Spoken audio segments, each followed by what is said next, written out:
तो news point में आपका स्वागत है। मैं हूं मनोरंजन भारती। तो बात जैसा कि आपने नेताओं की सुनी, हम आज चर्चा करने वाले हैं कि सरकार जो ये विदेशी निवेश जो कल कैबिनेट ने पास किया है उस पर, खासकर रक्षा के बारे में, जहां पर की सीमा जो है 26 से बढ़ाकर 49% की गई है। और रेलवे में तो इंफ्रास्ट्रक्चर कहें उसके नाम पर 100% बने 100% जो है विदेशी निवेश की अनुमति दी गई है। आपको याद दिलाना चाहूँगा कि जब यूपीए सरकार ने रिटेल में जब एफडीआई लाने की बात की थी तो काफ़ी हंगामा हुआ था। और अभी आपने कुछ नेताओं को सुना कि खासकर मायावती ने कहा कि इसकी संसद में चर्चा होनी चाहिए थी। उस वक्त बीजेपी ने भी यही किया था कि संसद में सरकार क्यों नहीं बहस करती है। तब जो है एफडीआई जो रिटेल में आया था वह एक गवर्नमेंट ऑर्डर से आया था, कल कैबिनेट ने पास किया है। और इस पर चर्चा करने के लिए हमारे साथ जो है नितिन गोखले, हमारे जो एडिटर हैं स्ट्रेटेजिक एंड सिक्योरिटी मामले को, वो हैं किरीट सोमैया हमारे साथ जुड़ेंगे। हमारे साथ विवेक खरे साहब हैं जो कि रेलवे के एक्सपर्ट माने जाते हैं। परवीन झा साहब हैं जो कि इकोनॉमिस्ट है। सबसे पहले मैं डिफेंस पे बात करूंगा और नितिन गोखले आपसे जानना चाहूँगा, हमने जेटली साहब को पहले मैं ये सुनवाना चाहता हूं कि अरुण जेटली का क्या कहना था जब बजट के बाद उनसे इंटरव्यू किया अखिलेश ने और पूछा कि आप डिफेंस में क्यों एफडीआई लाना चाहते हैं। लेकिन रक्षा जैसे क्षेत्र में जो कि सामरिक दृष्टि से काफी महत्वपूर्ण है, आपको लगता है कि देश की सुरक्षा से खतरा हो सकता है? मुझे लगता है सुरक्षा को लाभ मिलेगा। कैसे? आज आप 100% सामान विदेशी सरकारों और विदेशी कंपनियों से खरीद रहे हो, उससे तो बेहतर है कि 51% भारतीय कंपनियों से खरीदें। 100% बाहर की कंपनियों से लें और यहाँ 51% भारतीय कंपनी से लें, कौन सी बेहतर स्थिति है? नौकरियाँ यहाँ आएंगी, विदेशी मुद्रा बाहर नहीं जाएगी और टोटल कंट्रोल भारतीयों का होगा यहाँ पे। तो नितिन, आप सुन रहे थे अरुण जेटली साहब को, तो आप क्या कहना चाहेंगे कि उन्होंने कहा कि ये क्या बात है? मतलब आप पहले पूरा मंगाते थे, अब तो 49 ही है, तो क्या इस दलील में दम है? नहीं, दलील में दम तो जरूर है, पर मैं चाहता था कि ये कम से कम 51% हो जाए। अगर वो होता तो विदेशी कंपनियां काफ़ी तादाद में यहाँ आने की उनकी लाइन लग जाती इंडिया में आने की, क्योंकि वो चाहते हैं कि कंट्रोलिंग स्टेक जो हो मैन्युफैक्चरिंग का, स्टेट ऑफ द आर्ट हो, मॉडर्न टेक्नोलॉजी हो, जो भी हो, उसके लिए उन्हें कंट्रोलिंग स्टेक चाहिए। अभी 26 से आपने 49% कर दिया तो उनको अभी तक कंट्रोल उसमें नहीं मिलता है। तो मेरे ख्याल से ये एक ग्रेजुअल स्टेप। आप चाहते हैं कि विदेशी कंपनियों को कंट्रोल मिले? बिल्कुल। लोग कहते हैं कि नहीं, भारत के हाथ में कंट्रोल होना चाहिए क्योंकि ये सामरिक महत्व की चीज है। बिल्कुल है, पर उसमें एक सेफगार्ड कर सकते हैं कि आप विदेशी कंपनियों को निवेश लाएं और भारतीय मूल के जो अधिकारी है या जो भी प्रोफेशनल्स हैं उनको आप मैनेजिंग डायरेक्टर या चेयरमैन बनाएं। और कुछ सेफगार्ड्स आप उसमें डाल सकते हैं, कुछ उसमें सिक्योरिटी मामले में आप सेफगार्ड ला सकते हो। आप ये कह सकते हो कि इतना अगर आप एक्सपोर्ट करोगे तभी आपको यहाँ निवेश करने की अनुमति दी जाएगी। काफ़ी चीज़ें हो सकती थी। टेक्नोलॉजी आएगी ज़रूर। अगर आप विदेशी कंपनियों को यहाँ सहूलियत देते हैं यहाँ आने की, तो टेक्नोलॉजी ज़रूर आएगी। और जब तक आप उनको 51% या उससे ज़्यादा नहीं देंगे तब तक वो टेक्नोलॉजी आपको देंगे नहीं। लेकिन मैं आपको सीताराम येचुरी की बात सुनाना चाहता हूं, जो कि एक अलग दूसरा आर्गूमेंट है, वो लोग इसके खिलाफ है। सुनते हैं सीताराम येचुरी क्या कह रहे हैं। वह इसका विरोध करते रहे हैं और विरोध करेंगे, क्योंकि ये हम समझते हैं कि ना देश की अर्थव्यवस्था के लिए ये उचित है, ना जनता के लिए उचित है। क्योंकि ये सभी निर्णय जो ले रहे हैं विदेशी पूंजी को आने की अनुमति की, इन निर्णयों के चलते हुए विदेशी पूंजी को अपने देश की मार्केट से मुनाफे बनाने का मौका जरूर बढ़ेगा। उसके चलते हुए वो जरूर आएंगे हिंदुस्तान में, लेकिन उसके आधार पर अपने देश के अंदर ना उत्पादन के साधन बढ़ेंगे, ना देश के लोगों को रोजगार मिलेगा, लेकिन उनके मुनाफे जरूर बढ़ेंगे। परवीन झा साहब, आप सीताराम येचुरी के इससे कितना सहमत है कि उनके मुनाफा बढ़ेंगे, हमें कुछ नहीं होगा, विदेशी निवेश इस जो डिफेंस सेक्टर में वो नहीं होना चाहिए? देखिए, डिफेंस सेक्टर में जो है ये बड़ा ही पेचीदा एक सेक्टर है अपने आप में।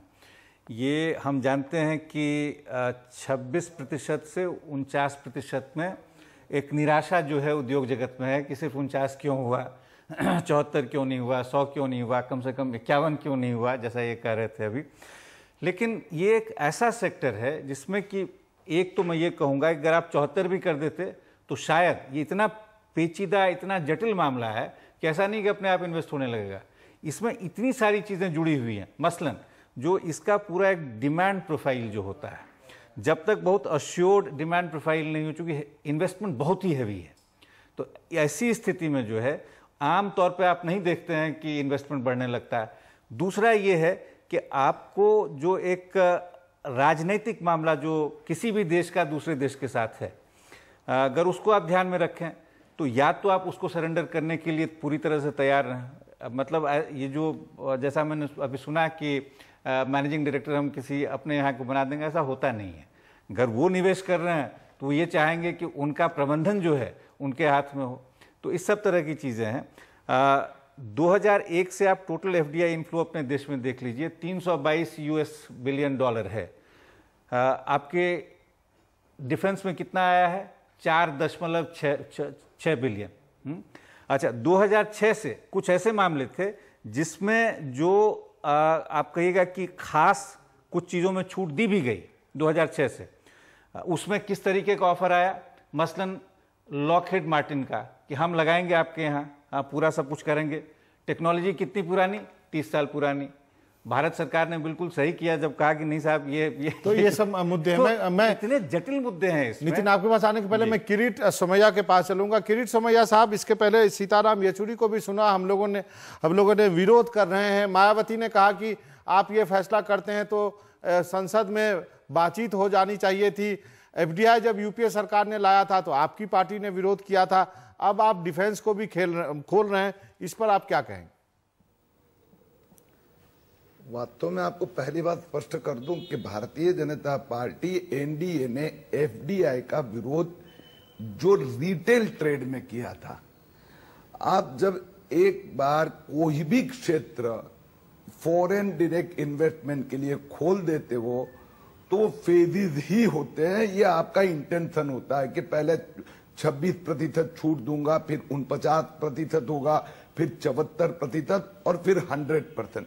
आपने रक्षा की बात की, मैं तो पहले रक्षा सुरक्षा के बारे में एफडीआई, हमने प्रश्न सिर्फ इतना ही पूछा विपक्ष को कि भैया आज आप यहां पर डिफेंस के एम्यूनिशन नहीं बनाते हो तो आप क्या करते हो? मुझे बताइए। विमान आप जो अपने जो युद्ध के संबंधित सामग्री विमान कहां से लाते हो? तो बोलते हम इंपोर्ट करते हैं। हाँ, ये जेटली जी हम का कभी भी रशिया आर्गुमेंट से है। करते हैं, कभी चीन। एक मिनट पहला मेरी बात सुन लीजिए। तो मैं इंपोर्ट करता हूं तो 100% एफडीआई है कि नहीं? वो मंजूर है। लेकिन मैं ये कहता हूं कि उसमें से 51% मेरे देश के लड़े और 51% लगाकर 49% बाहर से लाकर धीरे धीरे यहां पर मैं 100% क्षमता प्राप्त करूं तो उसका विरोध करेंगे जी। यानी इसका अर्थ ये हुआ तो ये विरोध के लिए विरोध है। मैं मेरे बंदूक की गोली भी विदेश से लाऊंगा लेकिन हिंदुस्तान में नहीं बनाने दूंगा। ये मोदी सरकार को मंजूर। किरीट जी, आप वो तर्क का कुतर्क हो रहा है। सीधी सी बात यह है, अगर आप इंपोर्ट कर रहे हैं तो वो भी अपने आप में गलत है। आपने आज तक क्षमता विकसित क्यों नहीं की? प्रश्न ये होना चाहिए। और उस दिशा में हम क्या कर सकते हैं? जो फ्री मार्केट के जो जनक माने जाते हैं, एडम स्मिथ, जिनको कहा जाता है ना कि अर्थशास्त्र के पितामह हैं, उसके अलावा फ्री मार्केट के जनक भी माने जाते हैं, उनका क्या कहना था? एक उदाहरण के तौर पे मैं आपको बता रहा हूं, बाकी सब कुछ बाजार पे छोड़ दो, दो चीजें बिल्कुल नहीं, डिफेंस और इंफ्रास्ट्रक्चर। क्योंकि यहां आपके जो इंटरेस्ट हैं, डोमेस्टिक इंटरेस्ट जो है, नेशनल इंटरेस्ट जो है, वो बड़े महत्वपूर्ण होते हैं। तो हम प्रश्न ही गलत पूछ रहे हैं। ये कि हम चूंकि इंपोर्ट कर रहे थे इसीलिए खोल दो, इसका मुझे तो कहीं मतलब, जैसा मैंने कहा, ये मुझे कुतर्क लगता है। जो वास्तविक में प्रश्न होना चाहिए, जो प्रश्न होना चाहिए किरीट जी, वो ये होना चाहिए, अगर हमने आज तक नहीं किया कुछ, हमने आज तक अगर ये नहीं किया तो हम उसको कैसे कर सकते हैं? ये प्रश्न होना चाहिए।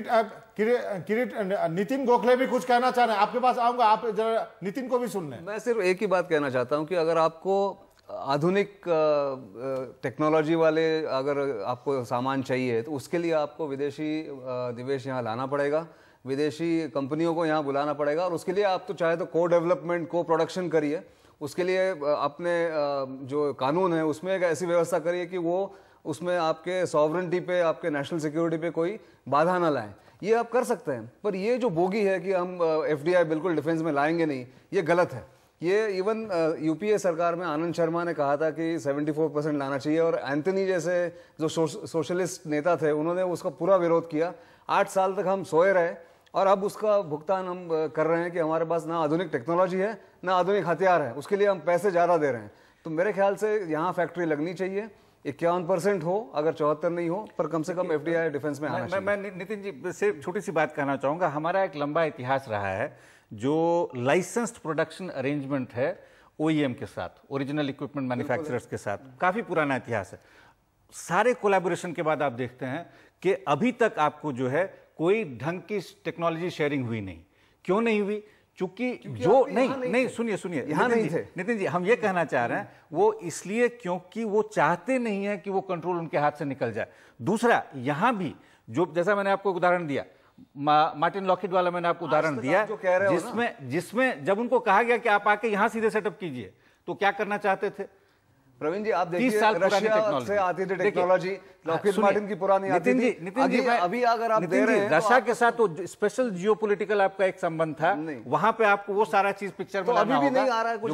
ग्लोबल जो जियोपॉलिटिकल कंसर्न्स हैं, उसमें कहां से कौन आपके पास आएंगे, उनका आप पे कितना भरोसा है? आप जब तक ये सारे प्रश्न नहीं बहुत करोगे, महत्वपूर्ण हो भारत जाएंगे। में उसको अगर कंट्रोल नहीं करोगे तो आपके पास कभी टेक्नोलॉजी आएगी ही नहीं। यही तो मैं कहना चाह रहा हूं कि क्या आप कंट्रोल कर सकते हैं? क्या उतना कुछ आपके हाथ में, उतने लिवर्स आपके हाथ में?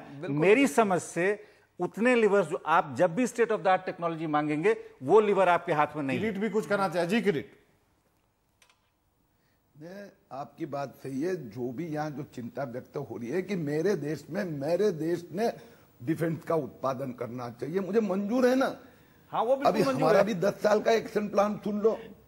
हम 51% से शुरू करके हम 51 से 1% पर नहीं आने वाले, 51% से हम 74 पे जाएंगे। और नंबर 2, हम सिर्फ हिंदुस्तान में डिफेंस का उत्पादन नहीं करेंगे, हम हिंदुस्तान में डिफेंस का उत्पादन करके उसका भी हम एक्सपोर्ट करना चाहते हैं।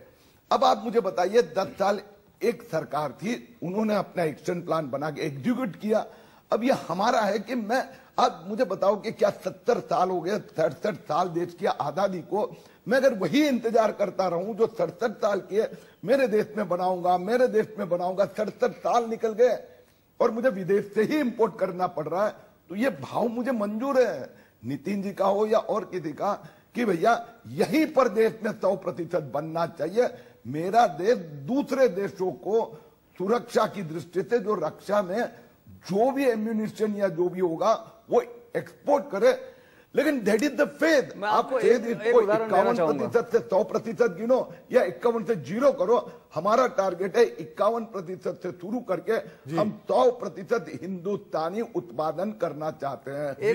मुझे अब रेलवे पे भी बिल्कुल एक उदाहरण देना चाहूंगा। बोफोर्स की टेक्नोलॉजी 1987 से हमारे पास पड़ी हुई थी, ये अब जाके 2013 में उसका इस्तेमाल किया जा रहा है कि अच्छा बोफोर्स की टेक्नोलॉजी है तो हमारी जो ऑर्डिनेंस फैक्ट्री बोर्ड है उसको इस्तेमाल करके एक गन बनाएगी। 30 साल तक आप खरीदते नहीं हो, बाहर से भी नहीं लाने देते हो, यहाँ भी नहीं बनाते हो, टेक्नोलॉजी का उपयोग नहीं करते हो, तो इसके लिए आप वो अधिकारी और जो DPSUs है उनको जिम्मेदार ठहराइए, ना कि FDI को या ना कि विदेशी कंपनियों को। हम अपने दोष के कारण ऐसा लेकिन नितिन कोई इस बात को तो मना नहीं करेगा ना, आप खुद मत बनाओ। लोग आपत्ति ये कर रहे हैं कि चूंकि ये स्ट्रेटेजिक चीज है इसलिए आप इसको संभाल के कीजिए। आप न्यूक्लियर प्लांट में 100% ला रहे हो पर इसमें नहीं करने दोगे, जो एम्यूनेशन है या तोप है या जो गन्स है उसमें आप नहीं करने दोगे, पर न्यूक्लियर में करने दोगे। नितिन जी, मैं फिर से जोर देके कहूंगा कि ये this is a crisis of epic proportion कि 70 साल में हम जो है ये नहीं कर पाए। सवाल ये है उसको हम एड्रेस करें या कोई ऐसा रास्ता ढूंढें जिससे कि उस समस्या का समाधान दोनों मिलकर होना पड़ेगा। मेरी जो चिंता है, देखिए मुझे लगता है कि उसके साथ जुड़ी हुई इतनी जटिलताएं हैं, बिल्कुल मुझे नहीं लगता है कि आप खाली उसको सेक्टर को खोल देंगे। मैं तो ये देखिए चिंता एक तौर पर वाजिब है कि काफी परेशानी बढ़ सकती, लेकिन दूसरे लेवल पर मैं बहुत चिंतित इसलिए नहीं हूं कि इन एनी केस नहीं आएगा। आप देखिएगा, ठीक है, तो अभी 49% में नहीं आएगा, मैं यही कह रहा हूं, 49% में नहीं आएगा। यहाँ पे जो विद्वानों हैं, विद्वानों की राय कभी मिलती नहीं है और इस पे बहस जारी रहेगी कि कितना करना चाहिए। बहरहाल हम डिफेंस से आगे बढ़ते हैं, रेलवे यानी आम लोगों की बात करते हैं कि रेलवे में जो इंफ्रास्ट्रक्चर है उस पर 100% FDI की बात कही गई है। विवेक खरे साहब हमारे साथ हैं, एक्सपर्ट हैं रेलवे के। खरे साहब, ये अच्छा है, बुरा है, बहुत ही अच्छा है, क्या है ये वैसे जल्दबाजी में लिया गया हुआ निर्णय है, ऐसा मेरा मानना है। हमारे देशांतर्गत जो पर्याय खुले हैं हम लोग के सामने, जो चर्चा में भी कई बार आ चुके हैं, उनका पूरी तरह से अध्ययन नहीं किया गया है एफडीआई 100% डिक्लेयर करने से पहले। आपका यह कहना है कि सरकार क्या जल्दीबाजी में एफडीआई वाली चीज करना चाहती है, जल्दी परफॉर्मेंस दिखाना है, क्या चक्कर क्या है? वैसा कहना नरेंद्र मोदी जी के ही शब्द में इस्तेमाल करूंगा। ड्यूरिंग इलेक्शन कैंपेन उन्होंने कहा था, हम अहमदाबादी लोग सिंगल टिकट डबल जर्नी चाहते हैं। तो वो पूरे देश के लिए वो मुनाफा कितना लाने की उनकी मनीषा है, वो जब पूरे कागज पत्र सामने आएगा तब खुल के आएगा लोगों के सामने। तो आपने एक व्यवस्था का प्रश्न उठा दिया है। किरीट सोमैया साहब, क्या ये आपको लगता है कि आपको तुरंत परफॉर्मेंस दिखानी है? 60 दिन हो गए, 60 दिन के अंदर एफडीआई हमको 2 मंजूर करने हैं, तो इसलिए शायद आप जल्दबाजी में कर रहे हैं। कई लोग कह रहे हैं कि संसद में भी आम राय होनी चाहिए, यदि संसद में नहीं इस पर आप डिबेट करते हैं तो एक बाकी दलों को भी कंसल्ट करना चाहिए। क्या है ये? मैं अगर आप फुर्सत दे तो एक टिप्पणी करना जी, चाहूंगा। लास्ट मुझे बताइए कि कोई भी किरीट, महानगर में आप चले जाइए, कोई भी महानगर में एक मिनट, एक सेंटेंस के लिए रुकते हैं। जी जी, जैसे डिफेंस का इशू है वैसा ही रेलवे के आप निकालोगे तो लोकोमोटिव हो गए, कई चीजें, क्रेने वेने, कई भी 15 से 20 कॉन्ट्रैक्ट्स ऐसे 30-30, 40-40 साल पुराने टेक्नोलॉजी ट्रांसफर के एग्रीमेंट हो गए, आज तक उसका कहीं भी अमल नहीं हुआ। जी किरीट साहब,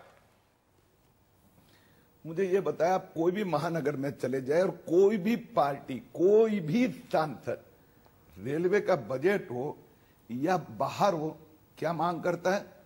मेरे शहर में मेट्रो आनी चाहिए। मेट्रो यानी सुविधा मांगते हो, आपके मतदाताओं को खुश करते हो, आपको वोटर से तालियां लेते हो, तो मेट्रो में मोर देन 70% टेक्नोलॉजी तो इंपोर्टेड है। यानी मुझे समझ में नहीं आता है, हम यानी वाद करे, विवाद करे, संवाद करे, लेकिन वितंडावाद तो न करे। एक और मुझे मेट्रो चाहिए, एक और मुझे बुलेट ट्रेन चाहिए, लेकिन बुलेट ट्रेन और मेट्रो का फायदा है, लेकिन मैं टेक्नोलॉजी नहीं। 67 साल हो गए, दूसरे में 67 साल इंतजार करूंगा, मेरे देश में टेक्नोलॉजी डेवलप करूंगा। ऑफ कोर्स सर, राजधानी तो चल नहीं पा रही है, आप बुलेट ट्रेन की बात कर रहे हैं। मेरे देश की मानसिकता आज नौजवानों की 21वीं सदी की यह है कि मोदी आपको हम पूर्ण बहुमत देते। ये 282 सीट देने का अर्थ ही है कि आपके विचार हमें मंजूर है, आप शासन करो, डिलीवरी करो। अब आप कहोगे कि भाई सब पार्टियों को साथ में लो, विश्वास में लो, तो जो 10 साल और जो बाकी चला वही गति से देश किरीट नहीं जाना चाहता है, जी, बुलेट स्पीड से जाना चाहता है। इसीलिए बुलेट बराबर बहुत, डिफेंस में भी बुलेट, इधर भी बुलेट है। किरीट जी, राजधानी, अरे डिफेंस की बुलेट भी ऐसी ही चलेगी भैया। अरे सुनो जरा, बुलेट खरीदेगा। अरे जरा सुन लो, मैं आपको कोई या आपके पार्टी को कोई दोष नहीं दे रहा हूं। आपने जो पाया है, आज भी राजधानी का एवरेज स्पीड 72 किलोमीटर प्रति घंटा है और चाइना में 350 किलोमीटर जा रही है, या बाकी विदेशी देशों में। हमारी हालत क्या है? बाकी जो मेल एक्सप्रेस ट्रेन है उनका तो एवरेज स्पीड 40-42 किलोमीटर प्रति घंटा है, और बाकी लोकल और इनका तो छोड़ ही दो आप। और किरीट जी, मैं तो हाथ जोड़ के मेरी हाथ जोड़ की विनती है कि पहले वो एवरेज स्पीड राजधानी का और सुपरफास्ट ट्रेन का 100-120 पर लाओ। आपको अब ये देश मेरे ख्याल से अगली और एक टर्म भी चुन के देगा। तो बुलेट ट्रेन की चिंता बाद में कीजिएगा। अभी जो सामान्य ट्रेनें हैं, अगर उसका प्रबंधन ठीक ठाक हो जाए, उसकी व्यवस्था ठीक ठाक हो जाए, तो अपने आप में एक बहुत बड़ी उपलब्धि होगी। एक्सपर्ट हैं, ये रेलवे के साथ जुड़े हुए हैं। मैं एक छोटी सी बात आपको कहना चाहूंगा किरीट जी, आपका चूंकि आप व्यापार से जुड़े हुए हैं, एक छोटी सी चीज है, कोई भी पब्लिक गुड जब होता है उसमें अगर बाजार के साथ एक संबंध बनता है, ये दुनिया भर का इतिहास है कि एवरेज कॉस्ट हमेशा बढ़ेगा, हमेशा बढ़ेगा। सीधा सा कारण क्या है? वो ये है कि अगर मैं व्यापारी हूं, मैं अपने पूंजी पे कुछ ना कुछ तो प्रॉफिट ढूंढूंगा ही। जब सरकार कुछ करती है तो सरकार को प्रॉफिट ढूंढने की आवश्यकता नहीं है। ये जरूर है कि सरकार का प्रबंधन उतना ही अच्छा होना चाहिए जितना किसी और व्यवस्था का होना चाहिए। अगर आप वो अश्योर कर सकते हैं तो कॉस्ट डिफरेंशियल हमेशा होता है। और ये दुनिया भर में आप देखेंगे कि जहां भी पब्लिक इन्वेस्टमेंट, जो पूरा निवेश है, उससे जब बाहर चीजें होती हैं, समस्याएं खड़ी होती हैं। मैं आपको यूरोप का उदाहरण दे सकता हूं, एक के बाद एक देश के बारे में गिना सकता हूं। आप इंग्लैंड का देखें क्या हुआ, जब उसको प्राइवेट सेक्टर के लिए खोल दिया गया जो ब्रिटिश रेलवे बिल्कुल चरमरा गई। अपनी सुविधाओं के बारे में मैं बता रहा हूं आपको, आम जनता के लिए जो सुविधाएं थी उसकी जो परेशानी हुई, कॉस्ट बढ़े। अच्छा, उसके अलावा रेलवे के साथ क्या है, सिर्फ रेलवे का ही कॉस्ट नहीं होता है, क्योंकि रेलवे एक तरीके से यूनिवर्सल इंटरमीडियरी हो जाता है, बाकी हर कॉस्ट को इन्फ्लुएंस करता है।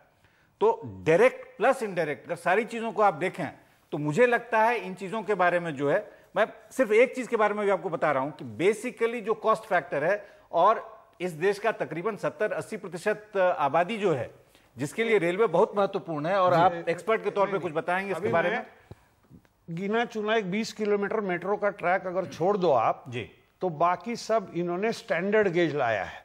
हाँ। उसका अपनी इंडियन रेलवे के साथ कोई, अगर in the event of crisis कोई कनेक्टिविटी नहीं है, इसके डिब्बे यहां पर नहीं इस्तेमाल कर सकते, उसके सेफ्टी इक्विपमेंट उस पटरी पर नहीं इस्तेमाल करते। क्या जरूरत है आपको? बंबई जैसे जहां से किरीट जी आते हैं वहां 70 लाख पैसेंजर जब ले जाती है वही ब्रॉडगेज रेलवे, तो मेट्रो का क्या ख्वाब है आपको इतना करोड़ों रुपए खर्चा करके? किरीट समय आपके पास आऊंगा। एक नितिन कुछ करना चाहते हैं, मुझे ब्रेक मैं कहना चाहता हूं, जब सरकार के पास पैसा ही नहीं है और आप चाहते हो सरकार सुविधाएं भी दे, मूलभूत सुविधाएं भी दे, और फिर वो करते रहे, डेवलपमेंट करते रहे, तो अगर पैसे के लिए अगर एफडीआई आता है रेलवे में तो इसमें क्या आपत्ति है? मुझे पता नहीं चलता। बस नितिन एक चीज है, अर्थशास्त्री मैं हूं नहीं, पर मेरा एक बेसिक मामला है। मैं आपको सिर्फ एक बात आगाह करना चाहूंगा कि हिंदुस्तान जो है टैक्स जीडीपी रेशियो के मामले में जो तमाम डेवलपिंग कंट्रीज हैं उनसे भी इसका हमारा खराब परफॉर्मेंस। जी हाँ, हम इस पे असल चीज आपको वहां एड्रेस करना होगा। प्रवीण झा जी और नितिन, माफ कीजिएगा, मुझे ब्रेक लेना होगा। किरीट भाई आपके पास आते हैं, ब्रेक के बाद कहीं जाइएगा नहीं, हम इस रेलवे पर चर्चा जारी रखेंगे।